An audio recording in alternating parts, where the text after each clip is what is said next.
In 1917, Aubrey Bonner, a criminal investigator for the Los Angeles District Attorney's Office, and Dalton O'Sullivan, author of Enemies of the Underworld, that would become the book of turn of the century crime used by police agencies to study investigation and procedures. And in its pages was the story of a criminal whose very success would prove to be his downfall. It seems that Wilson E. Davis never heard about going to the well once too often.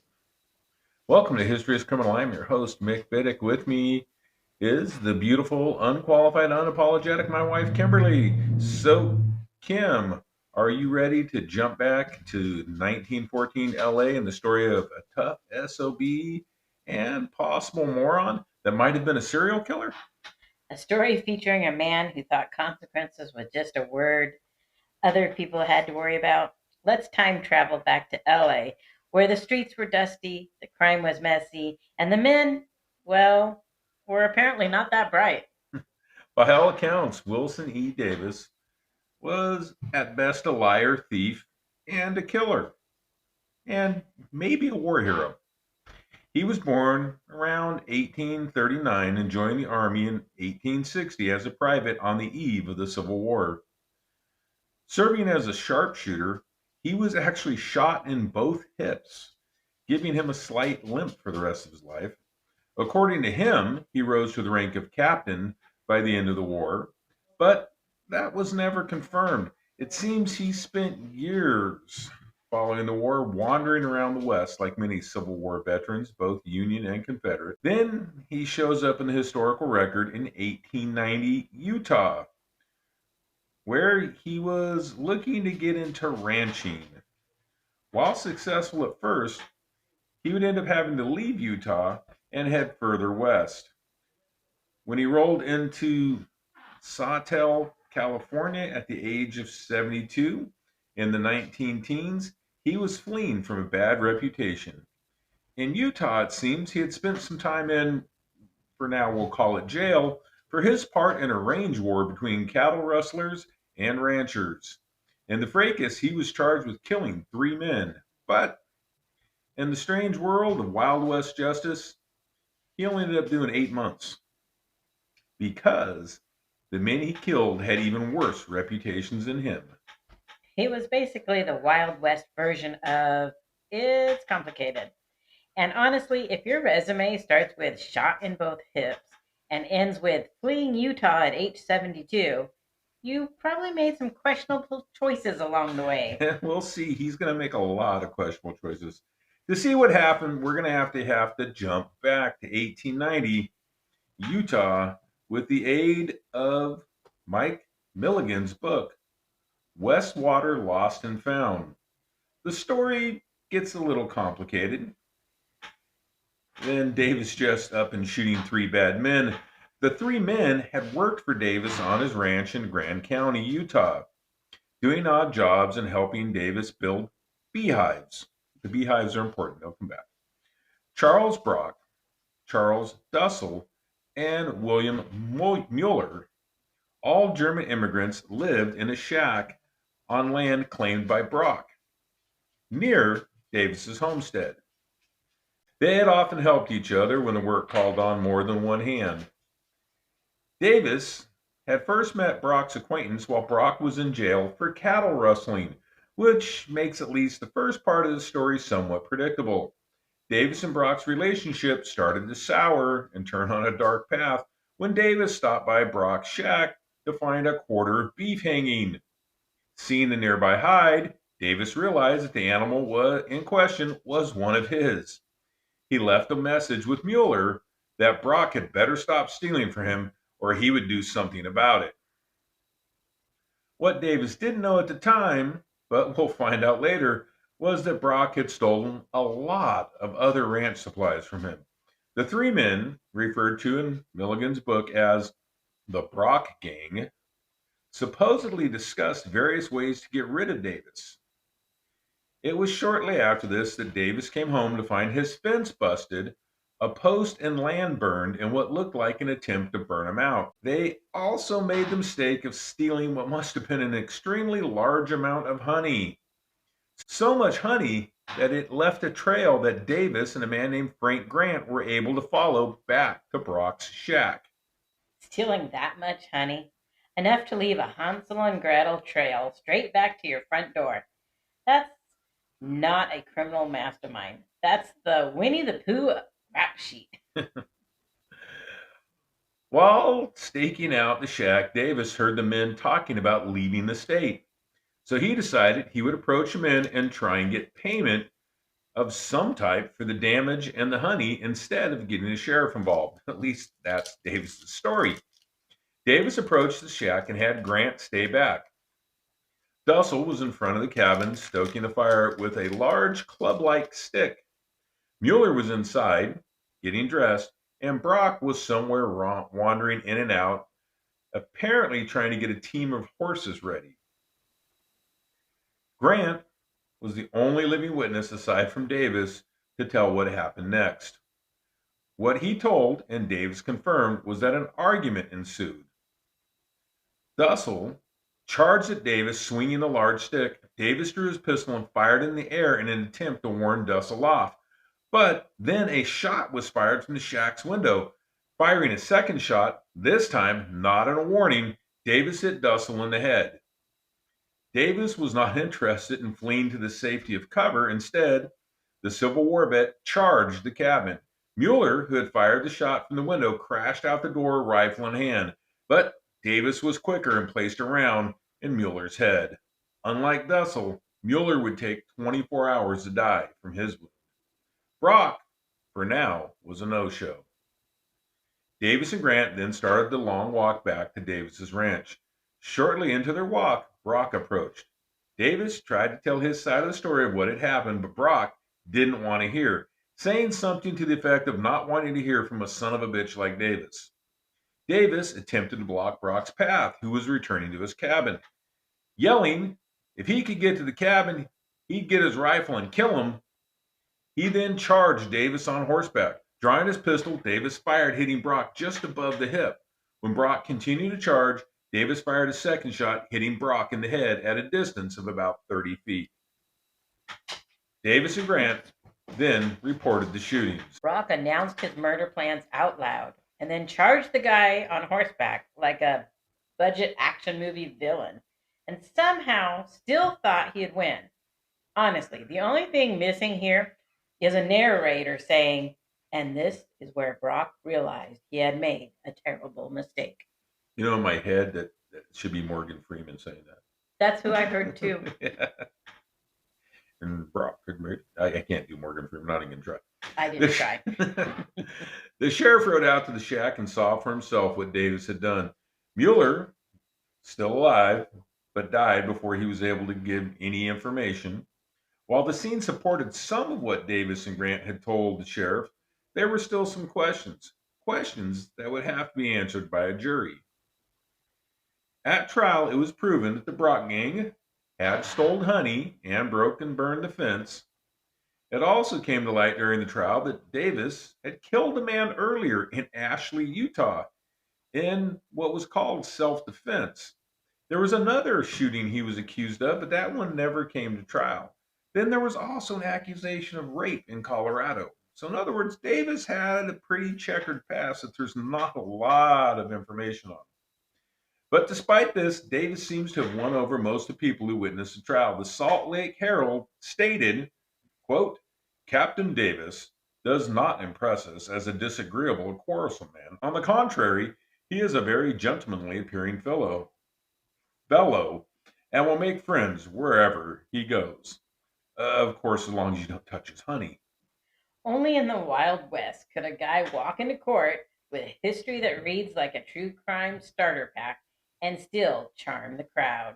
He flashes a polite smile in court. Everyone's like, what a gentleman. Honestly, it sounds like the only thing he truly couldn't tolerate was someone messing with his honey stash. Yeah, honey, you got to watch it. So the jury acquitted him on murder charges, but found him guilty of one count of manslaughter. It seemed they questioned just how justifiable one of the killings were.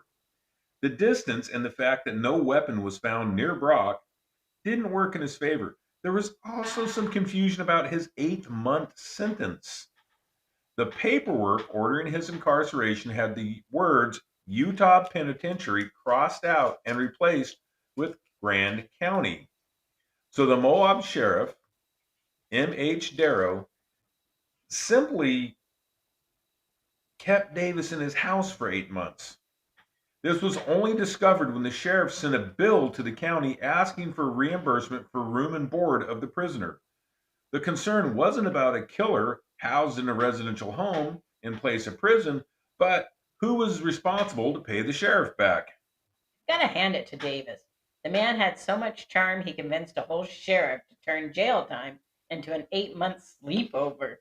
Everybody else is worried about who's paying the food bill, and I'm over here wondering how a convicted murderer smooth talked his way into a guest room. Once he walked out of the sheriff's house, his trail goes cold for about 5 years. What we can ascertain during this time, he left Utah, and either his wife passed or the two were separated. Then he popped up in Newcastle, Colorado in 1899, trying his hand at mining. He would have been about 60 at this time, and without a doubt, a tough old SOB. He and his mining partner were deep in the rugged Rocky Mountains when tragedy struck. It seems bandits caught up with his partner. Clearly, his partner must have been away from Davis at the time, or Davis would have broken out those old sharpshooter skills and ended the banditos. Fortunately, Davis wasn't there to save his partner, and the man was killed, shot to death. Luckily for Davis, though, he had the foresight to insure his business partner just months before the killing. Now, some people, like the sheriff and the insurance company, thought it was all a little too convenient. So when Davis showed up to collect the insurance money, he was arrested. It being 1899, having no eyewitnesses and ballistic evidence not really being a thing yet, there was nothing to hold him on.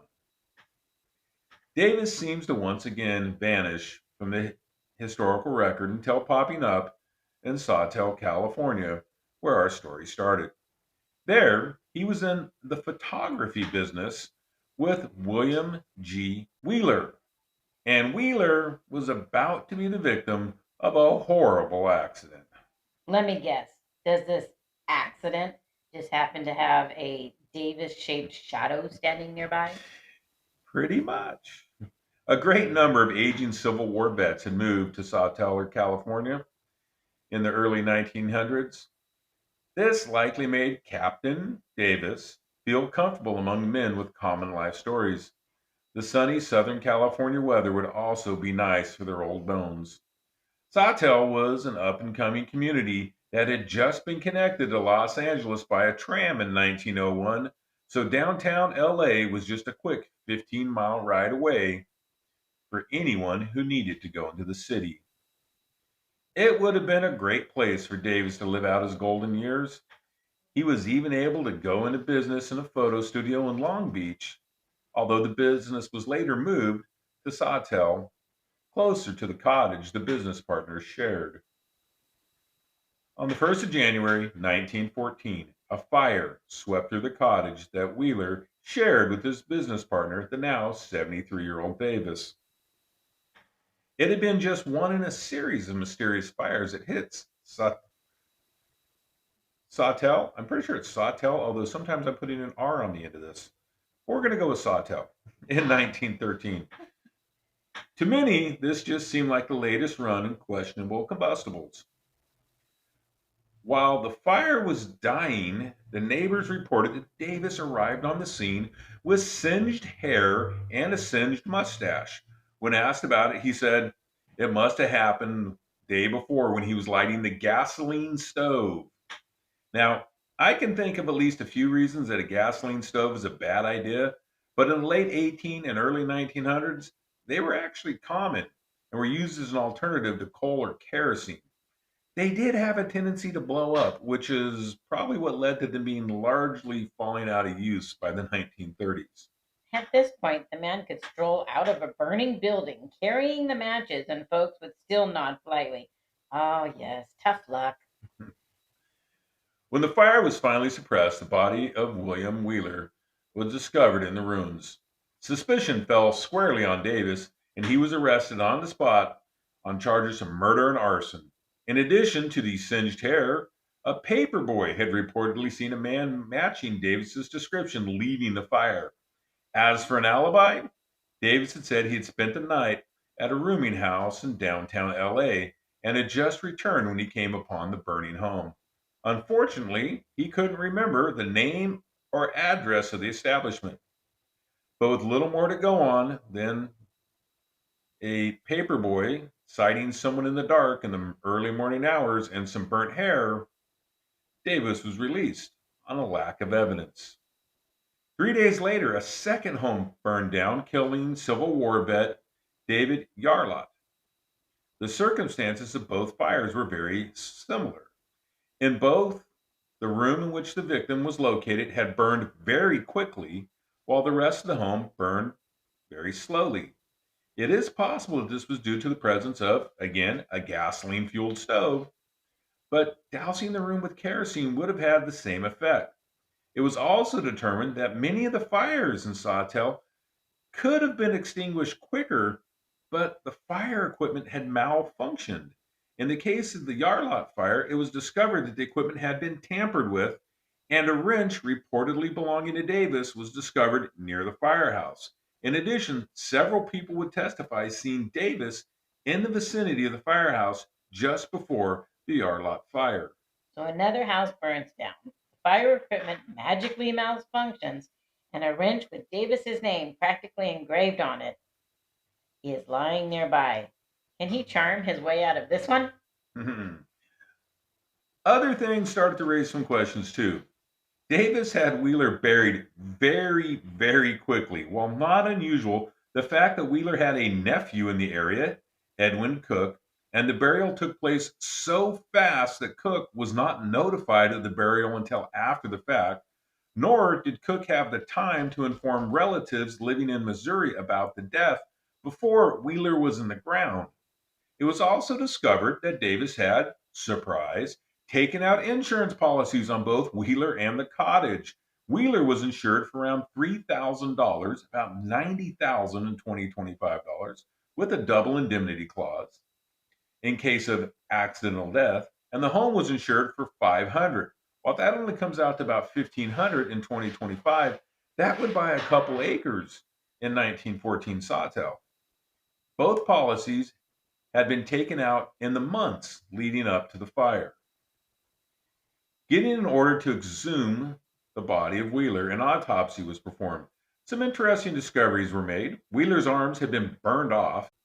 His head showed the signs of possible blunt force trauma. It was also determined that his arms had been raised above his head before being burned off, as if he were trying to fend off an attack. The cause of the head trauma was discussed as either falling out of his bed, that had to be a really tall bed, caused by the intense heat of the fire, or blows to the head. His head bashed in, and the official debate is whether he fell out of bed. Yeah, sure, because nothing screams bedtime accident like defensive wounds in the middle of a house fire. In the rubble of the destroyed cottage, two axe heads were found next to the location of the body, with the handles having burned away. Aubrey Bonner was assigned to the case and quickly dug into Davis's past. The gunfight in Utah, the earlier suspicion of murder and rape in Colorado, and of course the more recent murder of his former partner, all came to light. Bonner had no question he was on the right track. A discussion with the insurance agent also painted a damning picture. When informed about the double indemnity clause, Davis is said to have stated, quote, "That's the kind I want in case Wheeler's burned to death. The amount payout doubles." There was one issue with these policies, however. They had to be paid to the Wheeler estate. 10 days after Davis returned with papers signed by Wheeler, but with a lot of the personal information left blank, the agent said that Davis tried to give answers to some of those questions, but didn't know enough to complete the entire form. Apparently, the agent accepted all this stuff, though. Just 10 days after the death, on January 10th, Davis showed up at the insurance office claiming he was owed $200 by the Wheeler estate. When the agent responded the value of the policy was $3,000, Davis said, "Well, I guess it is." It's unclear why Davis was now downplaying the amount of money he was to receive. Was it a feeble attempt to sway suspicion away from himself? At this point, he wasn't proving his innocence. He was just checking how gullible everyone in the room might be. Adding to the confusion, Davis had Wheeler's nephew arrested for stealing a camera lens and other equipment from the property after the fire.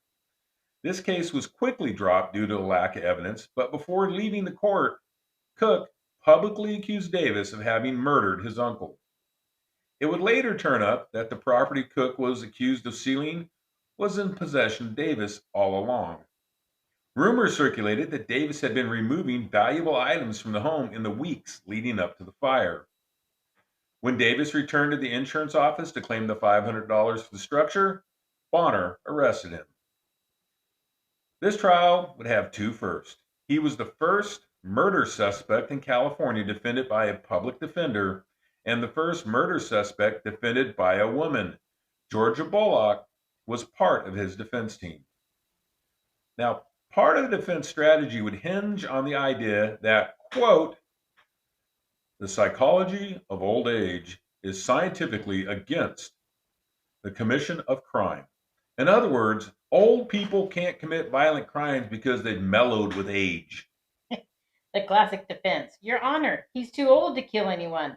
Bold strategy, but please, this man was aging like dynamite. After his arrest, it was ascertained that cyanide potassium, a poison that was also used in turn of the century photography, was found in Wheeler's organs. A can of kerosene was also discovered in the ruins, and a merchant testified that Davis had just bought a large amount of kerosene just days before the fire. During the trial, the investigation continued to find more evidence, and a search of Davis's belongings turned up two forged checks from Wheeler to Davis, one for $988, around $30,000 today, the other for $2,000, about $60,000 today. A handwriting expert was also able to show that the checks had been written by Davis. At trial, things got worse. A box was brought in the courtroom. It had been located at the old soldiers' home, and a friend of Davis said that Davis had asked him to hang on to it for him. In that box was not only the lens that he'd accused Cook of stealing, but other valuables that had belonged to Wheeler. But Davis had an ace in the hole. He finally remembered the name and location of the boarding house he had stayed at the night of the fire.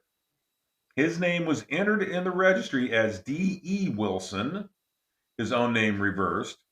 He said the fake name was because he was meeting a woman, but couldn't recall her name.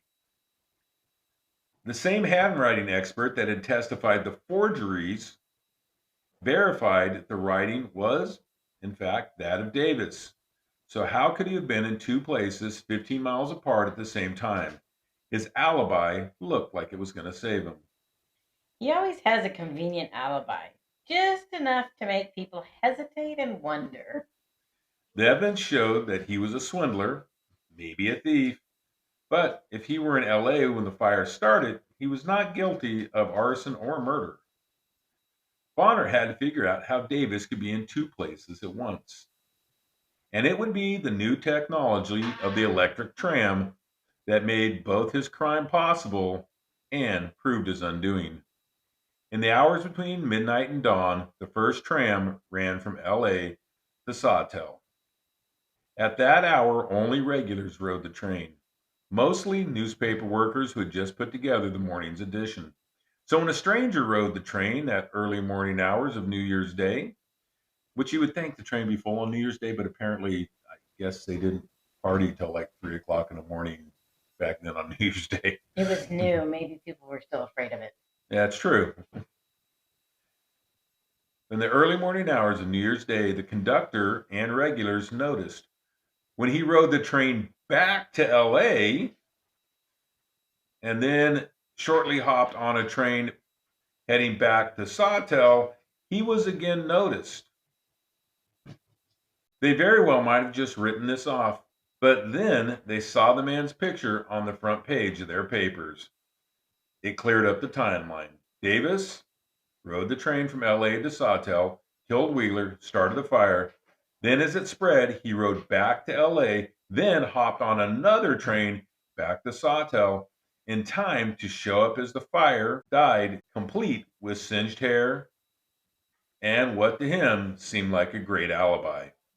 The motorman and the conductor were able to pick Davis out of the lineup as the man who rode the train that morning. This was confirmed by other regular passengers.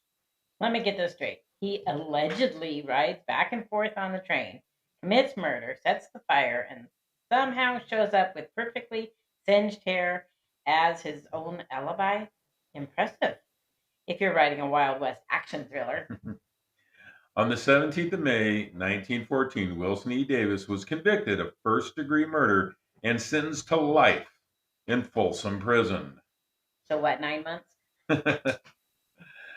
The suspicious fires that had plagued Sawtelle ended right after his arrest. The sentence was delayed for almost a year while appeals were filed, but by April 1915, he was out of appeals and headed to Folsom Prison. Funny thing about sentencing in the 1800s and early 1900s, a life sentence really didn't mean life sentence. It was general practice across the U.S. to not hold a prisoner for more than 10 years. Those held for more than a decade were prisoners who had caused trouble while incarcerated. Davis turned out not to be much of a troublemaker in prison, possibly because of his age, or maybe because the other prisoners were scared of him. When he was released after 9.5 years, paroled on the 14th of July, 1923, in place of dying in the cold confines of Folsom Prison, he passed away in Napa, California on the 16th of February, 1925. 9.5 years later, Davis strolls out of Folsom and dies peacefully in Napa. Somehow, even the inn, he manages to cheat the system one last time. Davis, the self-proclaimed captain, was most likely responsible for the deaths of at least 7 men, possibly a serial arsonist, and at least 1 rape. While no solid evidence could tie him to the Yarlott fire or the numerous other suspicious fires in Sawtelle in 1913, most townsfolk had concluded that he was the culprit. All total, he would spend 10 years in prison for the manslaughter in Utah and the murder and arson in California. Whether it would have accomplished any purpose to have him spend those last 2 years in jail is debatable. But many in Sawtelle questioned if justice had been served when they learned that he had walked out of Folsom a free man. This has been History is Criminal. Please come back next week when Kim and I dig once more into the dustbin of history and look at the death and possible assassination of President Warren G. Harding, name you probably barely remember from your U.S. history class. Until then, if you like what you heard, tell a friend. And if not, tell an enemy. Never suffer alone.